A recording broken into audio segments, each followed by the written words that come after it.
முருகா என்று சொன்னால் நம் வாழ்க்கையில் முத்தான நிறைய வாய்ப்புகளை முருகன் அள்ளி தருவான். முருக பக்தர்கள் அத்தனை பேருக்கும் என் சிரம் தாழ்ந்த வணக்கங்கள்.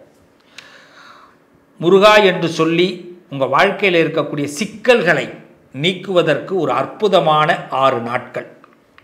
இந்த 6 நாட்களை மிஸ் பண்ணாதீங்க என் சகோதர சகோதரிகளே, நண்பர்களே, என் உறவுகளை.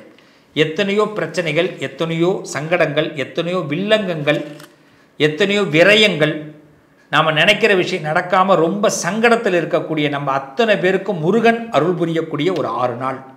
இந்த 6 நாளை மிஸ் பண்ணாதீங்க. ஒரு தவமாக 6 நாள் விரதம் இருங்க. முடிஞ்சால் தண்ணி கூட குடிக்காமல் விரதம் இருங்க. முடியலன்னா தண்ணி மட்டும் குடிங்க. முடிஞ்சால் திரவப்பொருள் மட்டும் குடிங்க. திரவப்பொருள்லாம் என்ன? காலையில் ஜூஸ், மத்தியானம் ஜூஸ், சாயந்தரம் ஜூஸ். திடப்பொருள் வேண்டாம். 6 நாள் விரதம் இருந்து பாருங்கள். முருகப்பெருமான் எண்ணிய காரியத்தை நினச்சி கொடுப்பான். எண்ணிய என்ன நினைக்கிறே நடக்கும். ஆனால் விரதம் கடுமையாக இருக்கணும். 6 நாள் முருகனை நினைக்கணும். எப்படி சுவாமி இதெல்லாம் மலப்பாக இருக்கேன்? நீங்களாம் இன்றைக்கி எத்தனையோ பிள்ளைங்க விரதம் இருக்கிறாங்க. யூடியூப்பில் போய் பாருங்கள். ஒவ்வொருத்தவங்களும் அந்த எல்லா யூடியூப்லேயும் வரும். நான் இன்றைக்கி விரதம் இருந்தேன், இன்றைக்கி விரதம் இருக்கிறேன், இன்றைக்கி 6வது நாள், 3வது நாள், 4வது நாள். ரொம்ப விசேஷம். அதெல்லாம் முடியாதுன்னு எதுவுமே கிடையாது. எல்லாம் முடியும். முருகனை நினச்சா முடியும். அதனால் விரதத்தை இருந்து பாருங்கள். முடியாதவர்கள் தயவுசெய்து விரதத்தெல்லாம் கமிட் பண்ணிக்காதீங்க. வேண்டாம்.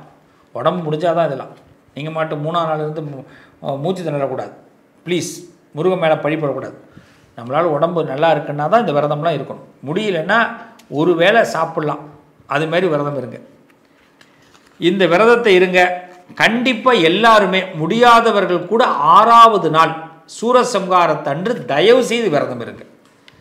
அப்படிப்பட்ட அந்த முருகப்பெருமான் இந்த 12 ராசிக்கும் நல்ல பலனை கொடுக்க போகிறார். உங்கள் மனசில் ஏதாவது ஒரு நினச்சிருந்தீங்கன்னா அந்த காரியம் இந்த 6 நாளில் இருக்கிற விரதத்தினால நடக்கும். அதில் 12 ராசிக்காரர்களும் உங்கள் வீட்டிலிருந்து நான் சொல்லக்கூடிய சுவாமியை வழிபாடு பண்ணுங்கள். உங்கள் வீட்டில் இருந்தே ஃபஸ்ட்டு அதான். உங்கள் வீட்டில் இருந்துகிட்டே வேண்டி வழிபாடு பண்ணலாம். சுவாமி என் பக்கத்தில் தான் இருக்குது சுவாமி, நீங்கள் சொல்கிற ஊர்லாம் அப்படின்னா தயவு செய்து போயிட்டு வாங்க. இந்த 6 நாளில் நான் சொல்லக்கூடிய இறைவனை, முருகப்பெருமானை, நான் எந்த ஊர் முருகனை சொல்கிறேனோ அந்த ஊர் முருகனை உங்கள் வீட்டில் இருந்து வழிபாடு பண்ணுங்கள். கூகுளில் போய் சர்ச் பண்ணால் முருகப்பெருமானோட படம் வந்துடும், அந்த கோவில் வந்துடும். அப்படி நினச்சி பார்த்துக்கிட்டே வழிபாடு பண்ணலாம். ஒன்றும் தப்பு இல்லை. முருகன் நினச்சாலே போதும், முக்தியை கொடுப்பான். அப்படிப்பட்ட முருகப்பெருமான் வாய்ப்பு இருந்தது பக்கத்தில் வழி இருக்குன்னா போயிட்டு வாங்க. ரொம்ப விசேஷம்.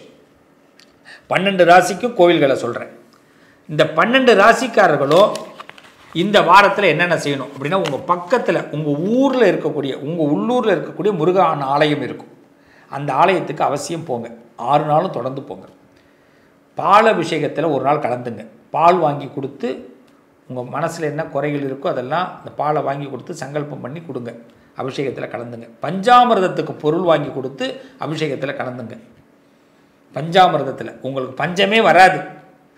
கல்வி, செல்வம், வீரம், கல்வி, எல்லாம், பொருள் செல்வம் எல்லாம் கிடைக்கும். இந்த வாரத்தை பொறுத்த வரைக்கும் விபூதி அபிஷேகம், விபூதி வாங்கி கொடுத்து அபிஷேகத்தில் கலந்துங்க. முல்லைப்பூன்னு சொல்லுவாங்க, முல்லைப்பூ வாங்கி கொடுத்து அர்ச்சனை பண்ணுங்க. அதேமாதிரி அரளிப்பூ வாங்கி கொடுத்து அர்ச்சனை பண்ணுங்க. ஒவ்வொரு நாள் ஒன்று. 6வது நாள் இது முடிஞ்சால் ஒவ்வொரு நாளும் 6 தீபம் போடுங்க. முடியலன்னா சூரசம்ஹாரத்தன்னைக்கு தீபம் போடுங்க. இதெல்லாம் 12 ராசி செய்யும். ஒவ்வொரு நாள் ஒவ்வொரு அபிஷேகம் கலந்துக்கணும். ஒவ்வொரு பூ வாங்கி கொடுத்து அர்ச்சனை பண்ணுறோம். ஒவ்வொரு நாளும் பார்த்தீங்கன்னா 108 சரவணபவ மந்திரம் சொல்லுங்கள். 108 மந்திரம், 108 தடவை சரவணபவ மந்திரம். கந்தசஷ்டி கவசம் ஒவ்வொரு நாளும் சொல்லுங்கள். கந்தகுரு கவசம் சொல்லுங்கள். வேல்மாறல் படிங்க. காலையில் ஒன்று படித்தா மத்தியானம் ஒன்று, சாயந்தரம் ஒன்று, அவ்வளோதான். இந்த 6 நாளும் இதை மட்டும் செஞ்சுட்டு வாங்க. ஆனால் கந்தசஷ்டி கவசமாக இருக்கட்டும், கந்தகுரு கவசமாக இருக்கட்டும், வேல்மாறலாக இருக்கட்டும், திருத்தமாக படிங்க. சும்மா அவசரமாக படிக்காதீங்க. சுத்த வேஸ்ட். என்றைக்காவது நம்ம மனசில் பயம் இருக்கிற அன்றைக்கி நீங்கள் சாதாரண முருகனுடைய கந்தசஷ்டி கவசத்தை சொல்லி பாருங்களேன். முருகனை முதல்ல அவனோட அழகை அங்கே சொல்கிற மாதிரி இருக்கும். அவங்ககிட்ட உதவி கேட்குற மாதிரி இருக்கும். அவனுக்கு அருள் புரிகிற மாதிரி இருக்கும். எல்லாமே அதில் வந்துடும் அந்த கவசத்தில். அப்போ முருகனை திருத்தமாக படிக்கணும். அந்த சும்மா பேருக்கு படிக்கக்கூடாது.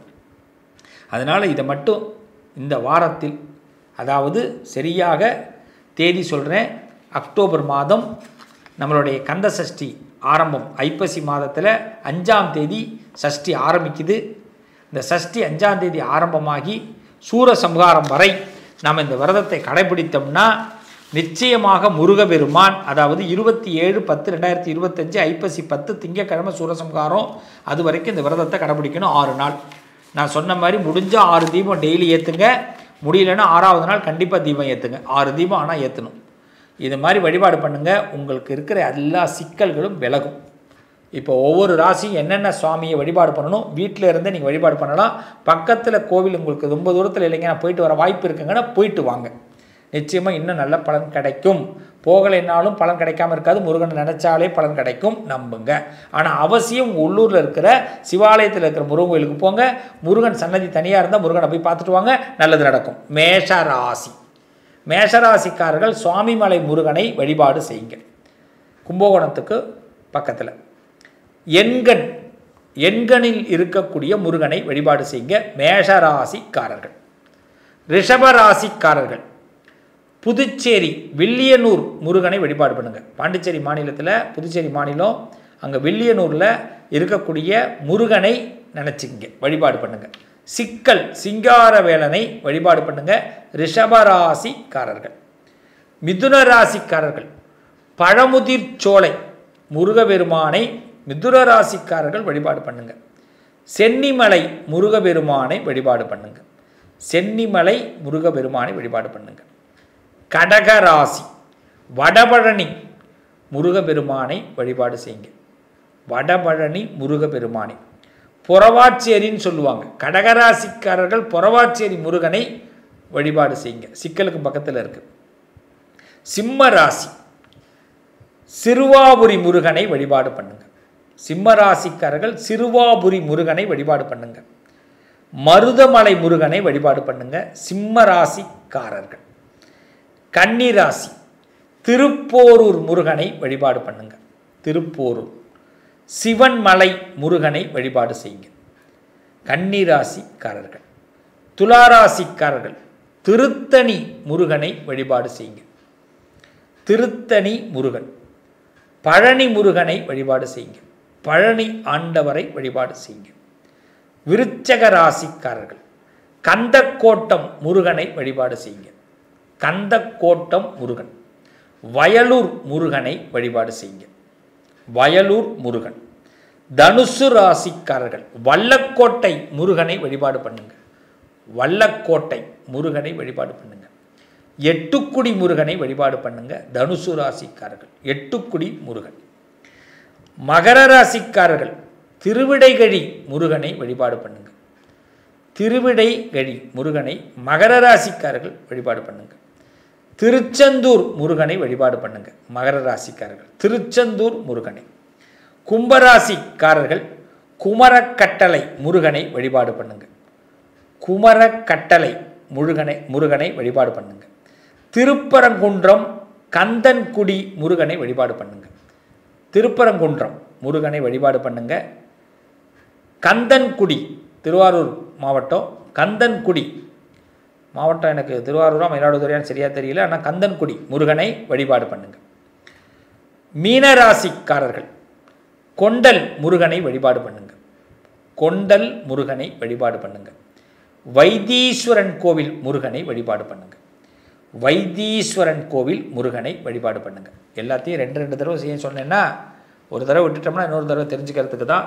இந்த முருகபெருமானை இந்த வாரத்தில் அக்டோபர் 22 ஐப்பசி 5 முதல் இந்த சூரசம்ஹாரம் வரை, அதாவது நம்ம சூரசம்ஹாரம் அன்று வரை அவசியம் இந்த முருகனை உங்கள் வீட்டில் இருந்து ஐப்பசி 10 வரை வீட்டில் இருந்து முருகப்பெருமானை வழிபாடு பண்ணுங்கள். பக்கத்தில் என்னால் போக முடியும் சுவாமின்னா கண்டிப்பாக போயிட்டு வாங்க, ரொம்ப விசேஷம்.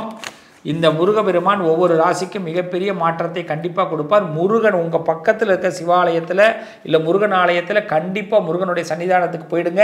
அந்த சன்னிதியில் போய் நான் சொன்ன மாதிரி விபூதி அபிஷேகத்தில் கலந்துங்க, பாலாபிஷேகத்தில் கலந்துங்க, பஞ்சாமிர்த அபிஷேகத்தில் கலந்துங்க, முல்லைப்பூவால் அர்ச்சனை, சண்முக அர்ச்சனை பண்ணுங்கள், அரளி அர்ச்சனை, சண்முக அர்ச்சனை முடிஞ்ச பணம் கட்டி பண்ணுங்கள். சண்முக அர்ச்சனை பண்ணுறது ரொம்ப விசேஷம். கந்த சஷ்டி கவசம் சொல்லுங்கள், கந்தகுரு கவசம் சொல்லுங்கள், வேல்மாறல் சொல்லுங்கள், 108 சரவணபவ மந்திரம் சொல்லுங்கள், 6 தீபம் அவசியம் டெய்லி ஏற்றுங்க. முடிஞ்சால் சூரசம்ஹாரத்தன்னைக்கு அவசியம் 6 தீபம் ஏற்றுங்க. சகோதரர்களே, நண்பர்களே, என் உறவுகளே, இந்த நாள், இந்த 6 நாள் நம்ம வாழ்க்கையில் இருக்கிற மனக்கவலைகள், வருத்தங்கள் அத்தனையும் நீங்கும். முருகனை நம்புங்க, முருகா என்று பதிவிடுங்க, நிச்சயம் நல்லது நடக்கும், நல்லதே நடக்கும்.